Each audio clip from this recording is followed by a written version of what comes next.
Doctor గారు ఇంకా బయటికి రాలేదు. లలితకి ఎలా ఉందో? ఏం పర్వాలేదన్నయ్య, నువ్వేం ఆదుతా పడకు. డాక్టర్ గారు, లలిత కడుపు కొంచెం కష్టంగా ఉంది. నా సాయశక్తిలో ప్రయత్నిస్తాను. ఇదిగో అర్జెంటుగా పట్టణం వెళ్ళి మందులు తీసుకురండి. అలాగే అన్నయ్య, దేనికైనా మంచిది నువ్వే ఇక్కడ ఉండు, నేను వెళ్ళి మందులు తీసుకొస్తాను.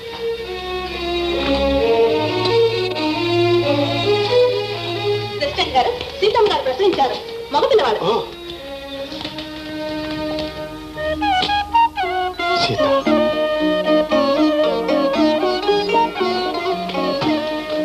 బాబు చూసారా, ముమ్మూర్తులా మీరే. మన పుణ్యం ఫలించింది. లలితకి ఎలా ఉందండి? కష్టపడుతుందని డాక్టర్ గారు చెప్పారు.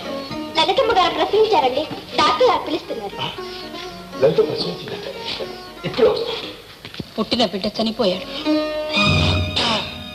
కానీ ఎంత ప్రయత్నం చేసినా లలితకి ఇంకా స్పృహ రాలేదు.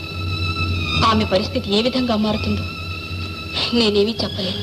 డాక్టర్ గారు, లలితను ఎలాగైనా రచించండి. డాక్టర్ గారు రచించండి.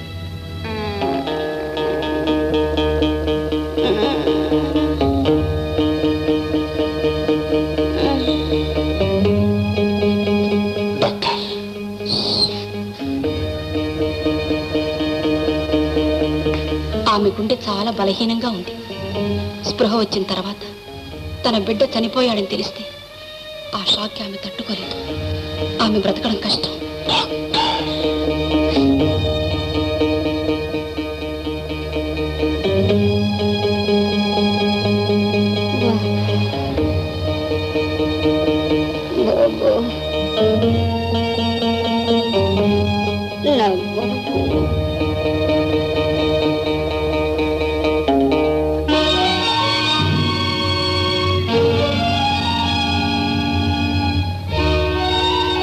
ఆమె గుండె చాలా బలహీనంగా ఉంది. స్పృహ వచ్చిన తర్వాత తన బిడ్డ చనిపోయాడని తెలిస్తే ఆ షాక్కి ఆమె తట్టుకోలేదు. ఆమె బ్రతకడం కష్టం. లలిత మరణించడానికి వీల్లేదు. లలిత మరణించడానికి వీల్లేదు.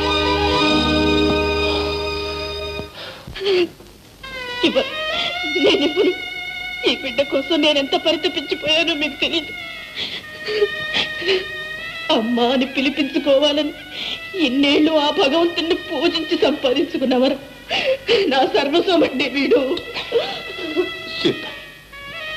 నేను చెప్పేది కష్టం విను. వద్దు, మీరింక నాకేమీ చెప్పొద్దు. ప్రపంచంలో ఏ తల్లి చెయ్యలేని త్యాగాన్ని నన్ను చేయమంటారు. నా వల్ల కాదు. నాకున్న ఈ ఒక్క ఆనందాన్ని నేను వదులుకోలేను. నన్ను బలవంతం చేయకండి. సీత, నా మాట విని. నీ బిడ్డ పరాయి ఇంటికి వెళ్ళటం లేదు. నీ ఇంట్లోనే నీ కళ్ళ ముందే ఉంటాడు. ఈ మాత్రం త్యాగం చేస్తే నీకు లలిత ప్రాణం కాపాడిన పుణ్యం కూడా దక్కుతుంది. సీత, నన్ను క్షమించండి. వీడు నా కొడుకని మనకొక్కళ్ళకే కాదు, ఈ ప్రపంచానికి అంతా తెలియాలి. ఈ బిడ్డ నాకు పుట్టిన కొడుకని అందరూ గుర్తించాలి. ఒక కొడుకుని కన్న తల్లిగా నన్ను గౌరవించాలి. వీడి చేత అమ్మా అని నేను నోరారా పిలిపించుకోవాలి. అయితే నీ చెల్లెలు లలిత మరణించినా పర్వాలేదంటావా సీత? వేణుని కూడా నీ కొడుకులాగే పెంచావు. కొడుకు జీవితం నాశనం అయిపోతుంటే సాయం చేయగలిగిన తల్లి మానేస్తుందట. చెప్పు సీత, తన బిడ్డ చచ్చిపోయినట్టు తెలిస్తే ఆమె బ్రతుకుదని డాక్టర్ చెప్తున్నారు. ఇంకా పరిస్థితి నువ్వే ఆలోచించు. కడుపు తీపి కన్న తల్లికే తెలుస్తుంది కానీ నీకు అర్థం కాదు. నేను కన్న కొడుకుని నా కొడుకు కాడని చెప్పుకుంటూ నన్ను ఎలా బ్రతకమంటారు? త్యాగం అనే పేరుతో నన్ను ఎందుకు ఇలా చిత్రాలు చేస్తారు? భగవంతుడా, నేనే పాపం చేశానని ఇలా శిక్షిస్తున్నా. సరే, నీ మనస్సు నేనేమీ బాధ పెట్టదలచలేదు. ఎలా రాసి పెట్టుంటే అలా జరుగుతుంది. నా బాధ అంతా వేణుగతి ఏమవుతుందోనని. ఆగండి.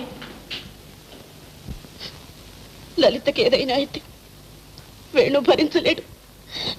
నా వేణు బాధపట్టు నేను చూడలేను. ఆది నుండి అవమానాలు సహించి బాధలు భరించిన దాన్ని నేను. ఈ బాధలు కూడా నన్నే భరించనివ్వండి. తీసుకెళ్ళండి బాబు, తీసుకెళ్ళండి.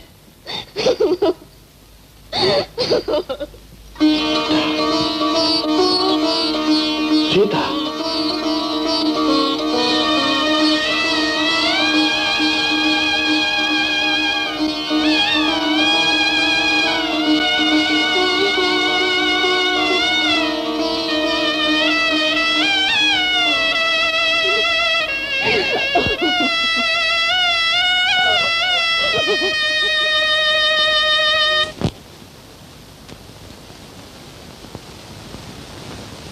బాలింతకు బత్తాయికాయ పెట్టరు ముద్దే అంటే 4 రూపాయలు తగలబెట్టావు నీ ప్రేమ మండిపోను. చాలే అనుకోండి, నోటికి ఎంత మాట వస్తే అంత మాట అన్నవి.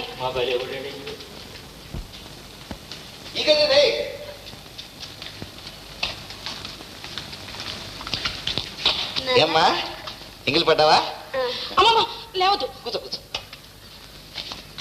ఓరి ఓరి ఓరి బుద్ధి, నేనురా మీ అమ్మమ్మను. చూసారా, అమ్మమ్మ పేరు వినగానే కళ్ళు ఇంతంత చేసి చూస్తున్నాడు. బుజ్జిబాబు గారు అచ్చం తాతయ్య గారి పోలికేంటండి? మరి ఏమిటనుకున్నావురా, అలాంటి బంగారం లాంటి బిడ్డను కనడానికి ఎంతో పెట్టి పుట్టాలరా. ఆ సీతమ్మకు వచ్చింది కడుపు, ఏం లాభం? టుపుకు టుపుకు. కడుపు లేదు, కాకరకాయ లేదు. బిడ్డ పుట్టడం చావడం వట్టి కట్టు కదా. ఊళ్ళో అందరూ గొడ్రాలు గొడ్రాలు అంటున్నారు కదా, అందుకని ఆడింది ఈ నాటకం. అమ్మా, ఆవిడకు వచ్చిన కష్టానికి జాలి పడక ఎందుకు ఆవిడ ఇంకా ఆడిపోసుకుంటావు? అయ్యో, నేనేం ఆడిపోసుకున్నానే? నువ్వు నేను బాధపడితే మాత్రం పోయిన బిడ్డ తిరిగి వస్తుందా? అమ్మా, అయ్యో రామ, నువ్వు వట్టి అమాయకురాలు తల్లి, అందుకే ఈ బాధంతా నాకు.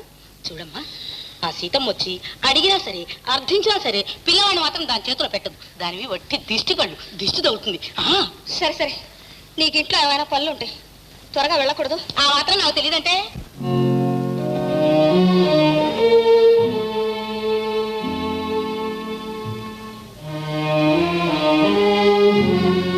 వదిన, ఆ భగవంతుడికి ఎంత దయ లేకుండా పోయింది. ఇన్నాళ్ళకి కరుణించాడని మురిసిపోయా, అంతలోనే ఇంత శిక్ష విధించాలి. వాడికి బదులు మా బాబుని తీసుకొని పోయినా బాగుండేది. చూడు, ఇంకెప్పుడు అలా ఆలోచించుకో. నీకు తెలియదు వేణు, మా ఇద్దరి ప్రాణాలు నీ మీదే ఉన్నాయి. మన కుటుంబం కలకాలం సుఖంగా ఉండాలనే మా కోరిక. వదిన, వేణు, అనవసరంగా బాధపడకు. అయినా నన్నింత ప్రాణంగా చూసుకుంటున్న కొడుకు నా దగ్గరే ఉండగా నాకు ఇంకేళ్ళోటి చెప్పు. వదిన, వేణు,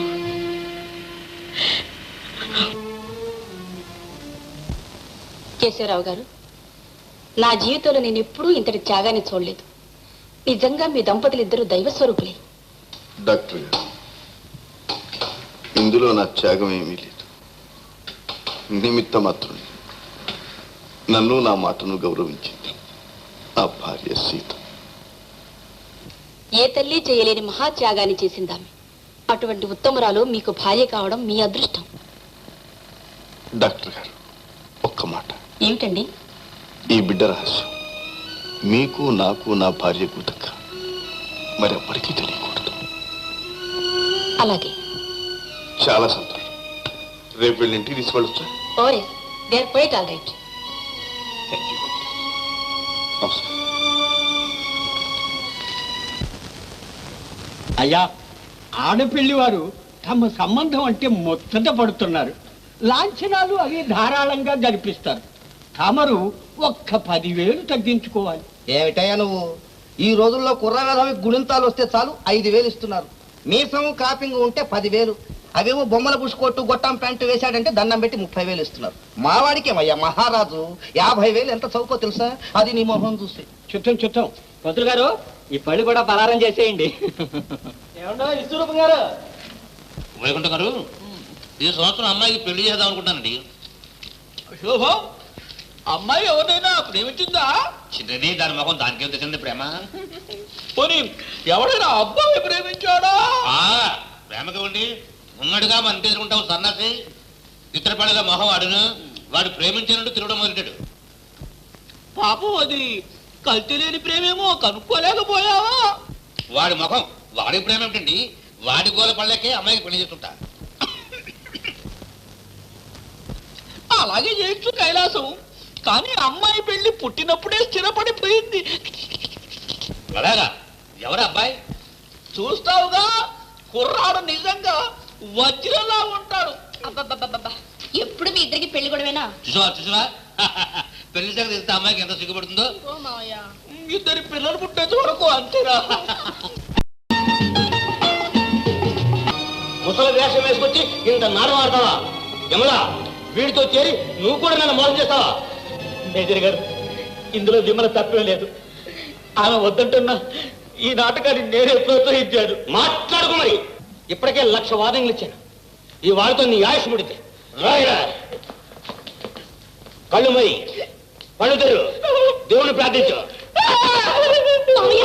ఆయన చంపక మావయ్య. నువ్వు నోరుకో. విమల, నువ్వు నేను మనసారా ప్రేమించుకున్నాను.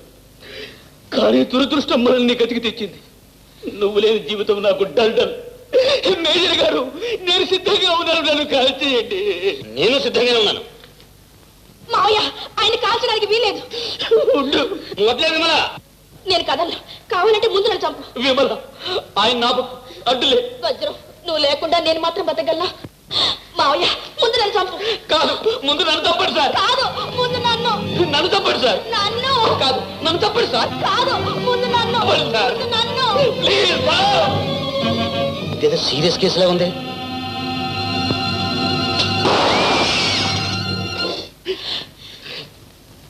Come here. You both come here.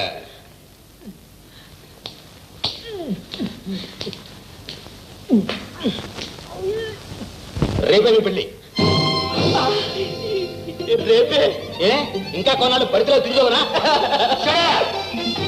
పెళ్లి కోరుకుంటావా? ఇవాళ చావు కోరుకుంటావా? తెచ్చుకో. చావు కంటే పెళ్ళే నయం కదండి. మీ ఇష్టం. సరే, పెళ్ళో కానీ అమ్మాయి కూడా కాలేజీకి పుస్తకాలు పట్టుకు వెళ్ళి పుస్తకాలు పట్టు రావాలి. మీ ఇష్టం. నువ్వు వెళ్ళకుండా పోవాలి. మీ ఇష్టం.